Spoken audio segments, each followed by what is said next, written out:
সকালের ব্রেকফাস্ট করে নেওয়ার পর এখন কিন্তু দুপুরের লাঞ্চ করতে আমরা সবাই মিলে একসঙ্গে বসে গেছি। তাড়াতাড়ি খাওয়াটা সেরে নেবো, কেননা বিকালে অনুষ্ঠান আছে। তো দুপুরে খাওয়া দাওয়ার পরে ঘরে ছিলাম এতক্ষণ, কেননা ঘর থেকে বেরোতেই পারছি না, এতটা গরম এখানে। আর তারপরে বাইরে এসে দেখি এখানে সব কিছুর ব্যবস্থা করছে, এখানে শিশু মেলা হবে।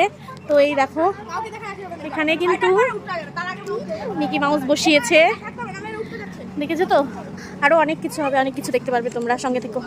হ্যাঁ দেখলে তো যে ওইখানে শিশু মেলার সব আয়োজন করা হচ্ছিল। আর এই দেখো প্যান্ডেলটা, ওদের বাড়িটা কিন্তু অনেকটা দূর। আর এই দেখো কতখানি অবধি প্যান্ডেল করা হয়েছে, মনে হচ্ছে কোনো বিয়ে বাড়ির মতন।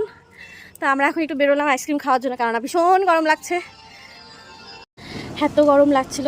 এখন ওর জন্য একটা দোকানে চলে আসলাম। এই যে আমি নিয়ে নিলাম কোক, আর গুড়িয়া কি নিবি? স্প্রাইট। এই যে গুড়িয়া নিয়ে নিল স্প্রাইট। বিকেলবেলায় এসে আবার কিন্তু সাজাতে শুরু করে দিলাম।